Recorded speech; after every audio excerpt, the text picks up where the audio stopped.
2024 का लोकसभा चुनाव बीजेपी किस प्रकार से गड़बड़ी करवा के जीतेगी और ईवीएम किस प्रकार से हैक होगा, तो इनकी सारी सीक्रेट जानकारी हमें मिल गई है। पूरा इनका चिट्ठा खोल के रखेंगे, आप लोग वीडियो पूरा देखें।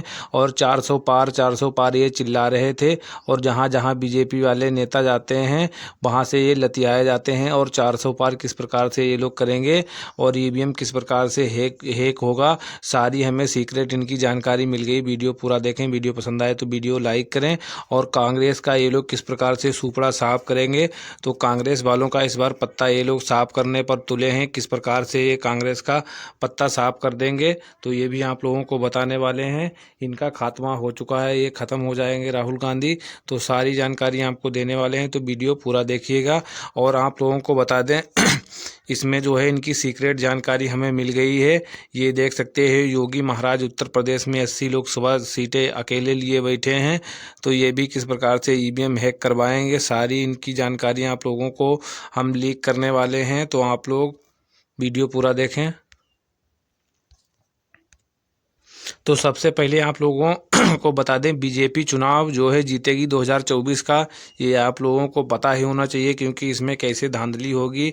और ये आप लोगों को बताने वाले हैं किस प्रकार से बीजेपी जीतेगी, ईवीएम कैसे हैक करेगी क्या, और धर्म के नाम पर जीतेगी, चुनाव में गड़बड़ी करवाएगी, इन सभी बातों पर चर्चा करने वाले हैं। तो वीडियो पूरा देखिएगा।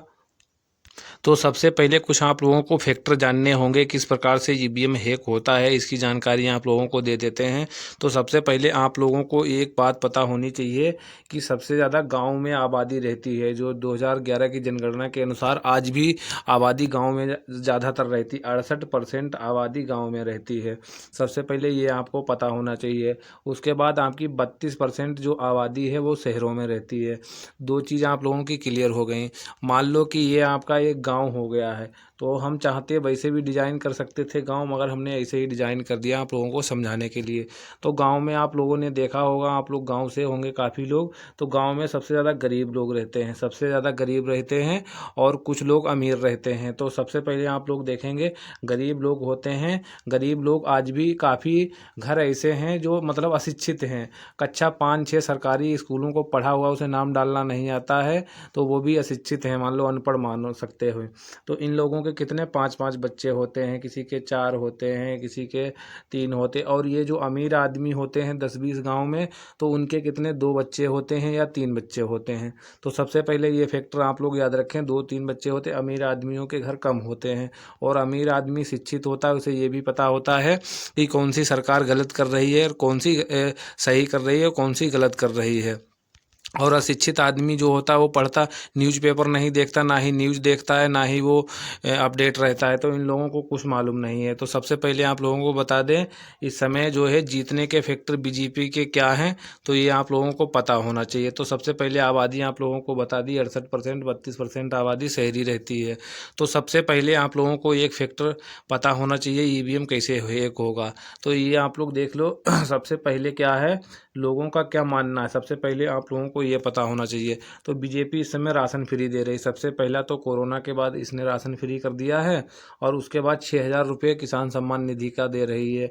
राम मंदिर बन गया है, उसके बाद देश सुरक्षित है, उसके बाद जो है धर्म सुरक्षित है। ये लोगों का मानना है जो गाँव में रहते हैं, जो मतलब अनपढ़ लोग हैं। तो सबसे पहले देख सकते 83 करोड़ आबादी गाँव में रहती है, और उसके बाद जो है अनपढ़ लोग ज़्यादा रहते हैं आज भी गाँव में। जो उन्हें कोई कुछ बता देता है वही मान लेते। उन्होंने कहा मोदी सरकार देश को सुरक्षित की है, वरना देश पर कब्जा हो जाता। उसके बाद कहते हैं मोदी है तो धर्म सुरक्षित है। उसके बाद लोग कहते हैं मोदी ने राम मंदिर बनवा दिया, बहुत पहले से पड़ा हुआ था, तरपाल के नीचे राम रहते थे, तो मोदी ने बहुत कुछ किया है मतलब। और उसके बाद 6,000 रुपये दे रही, जिनके पास 1 बीघा ज़मीन है उसको भी 6,000 मिल रहे, जिसके पास 4 एकड़ है उसे भी 6,000 मिल रहे। तो गांव में लोगों के 1-1 बीघा होती, उनको 6,000 रुपये मिल रहे हैं, और वो आराम से राशन भी मिल रहा है, और फ्री का ये 6,000 रुपये मिल जाता है। आराम से पड़े पड़े खाते हैं, अशिक्षित हैं, उन्हें कुछ पता है नहीं, नौकरी से उन्हें मतलब नहीं है। तो गांव की जनता जो है इतने में ही खुश है। तो सबसे पहले देखें कि गांव की आबादी कितनी है और शहर की आबादी कितनी है। तो सबसे पहले ये फैक्टर आपको समझना पड़ेगा। गांव में जो है 68% आबादी गांव में रहती है। सपोज करो गांव में आबादी 10,000 है, तो 10,000 में से कम 7,000 आबादी किसकी हो गई है, ग्रामीण, मतलब गाँव में, मतलब जो है जो 7,000 आबादी मान लो तुम जो हो गई है गरीब लोगों की। 3,000 आबादी हो गई है किसकी, किसकी हो गई, अमीर लोगों की। तो आधे अमीर आदमी किसमें हो बट जाएंगे, आधे बीजेपी में चले जाएं। और जो गरीब इनको अल्लाह गल्ला मिलता है फ्री का, बूढ़े बाड़े पुराने ज़माने के, वो तो बीजेपी को ही वोट देंगे इस बार भी, और पहली बार भी दिया था। और इसमें से आधे कट जाएंगे। तो बीजेपी का देख सकते हो यहाँ पर पलड़ा क्या हो रहा है, पलड़ा भारी पड़ रहा है। यहाँ पर देख सकते हो भारी पड़ रहा है। यहाँ पर कांग्रेस का पत्ता कट रहा है। और सबसे पहले आप लोगों को ये पता होना चाहिए जो है अनपढ़ लोगों की आबादी ज़्यादा है। अनपढ़ मतलब सरकारी कॉलेजों में पढ़े हुए हैं जो 10वीं पास है, 12वीं पास है, गांव देहात के, उनको भी कुछ पता नहीं होता है। देखो शिक्षित और साक्षर में अंतर ये होता है, साक्षर वो होता है जो पढ़ ले और लिख ले, अपना नाम डाल ले, और शिक्षित वो होता है जो खुद पढ़ लिख के दूसरों को पढ़ा दे, तो वो आदमी शिक्षित होता है। तो 10वीं 12वीं पढ़े ये अशिक्षित रहते हैं, इन्हें कुछ जानकारी है नहीं। तो अनपढ़ गरीबों की आबादी ज़्यादा है, और पढ़े लिखे आधे मोदी के जो है मोदी में शामिल है, मोदी की सपोर्ट करते हैं। उसके बाद गांव के लोगों को रोजगार से मतलब नहीं होता। वो लोग कहते हैं कि जो है गरीब आदमी को नौकरी नहीं मिलती, बड़े आदमियों को ही नौकरी मिलती है। और वो तो क्या करते हैं, गांव के लोगों का जो मानना है नौकरी जो है अमीर लोगों को मिलती, गरीब लोगों को मिलती नहीं है। तो ये कुछ फैक्टर हो गए हैं। तो इन फैक्टरों पर जाके ठीक है बीजेपी का पलड़ा भारी पड़ रहा है, और बीजेपी को लोग ज़्यादा वोट जो है करेंगे। तो लोग कहते हैं कि ईवीएम हैक होगा। तो गांव में देखो अगर जाके तो आज भी किसी गांव में चले जाओ तो आधे से ज़्यादा बीजेपी के सपोर्टर इस समय वर्तमान में हैं।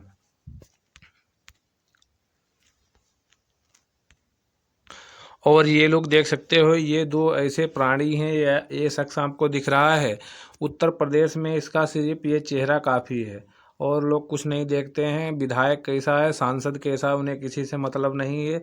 बीजेपी का पार्टी का होना चाहिए, उन्हें रोजगार से मतलब नहीं, कितनी नौकरी दे रहे हैं ये। और आज भी भ्रष्टाचार है, दबाके है, आज भी दलाली चलती है, भ्रष्टाचार करप्शन आज भी है इनकी सरकार में। और ये शख्स आपको जो दिखाई दे रहा है, तो मतलब जितने भी सांसद बनते हैं, विधायक, वो इनकी पार्टी से हैं। आदमी कोई नहीं देखता, वोट डाल लेता है, कैसा भी करें, गलत करें, खराब करें, उस पर आवाज़ नहीं उठाते हैं। तो ये शख्स देख सकते हो, और यहाँ पर इनका भी बहुत बड़ा रोल है। ये सब देख सकते हो, इनकी शक्ल आप लोग पहचान लो। ये भी बीजेपी भक्त हैं, बीजेपी सपोर्टर इस समय खुलकर ये प्रचार कर रहे हैं। और ये प्राणी है ये गलत सलत बोल देता है, उल्टी टेढ़ी बातें, तो इसमें ये फंस जाता है। इसलिए लोग मानते ये अनपढ़ है, मगर ये पढ़ा लिखा बंदा है और इसे नॉलेज है। मगर ये अपने बोलने के कारण जो है ज़्यादा फेमस रहता है, इधर उधर की बातें कर देता है। लोग मीम्स बनाते, सोचते ये पागल है, ये कुछ नहीं कर पाएगा, मगर ये पढ़ा लिखा है। ये देख लो महाराज, ये भी हैं, ये भी बहुत जोर लगा रहे हैं, ये भी इंडिया गठबंधन में शामिल है। देखो इस बार क्या होता है, इनको भी लोग अब पसंद नहीं कर रहे हैं। और ये भी देख लो, ये सब जो है बीजेपी, सोशल मीडिया इस समय बीजेपी का टोटल प्रचार कर रही है। एक फैक्टर ये हो गया पश्चिम बंगाल का, मोदी के पास इनके ऊपर टिप्पणी करता रहता, आज तक ये बीजेपी का सपोर्टर चैनल ही है। तो आप लोग देख सकते हैं सुधीर चौधरी वगैरह, और ऐड देखते होंगे इस समय बीजेपी की ही आती है। तो आप लोग समझ सकते हो, लोग मानते हैं कि पहले से कुछ सुधार हुआ है, मगर सुधार उधार कुछ नहीं हुआ है। और ये आप लोगों के लिए कुछ फैक्ट थे। तो ईवीएम कुछ इस प्रकार से हैक होता है। तो बीजेपी की सरकार इस बार ही बनेगी, ये देख लेना 100%।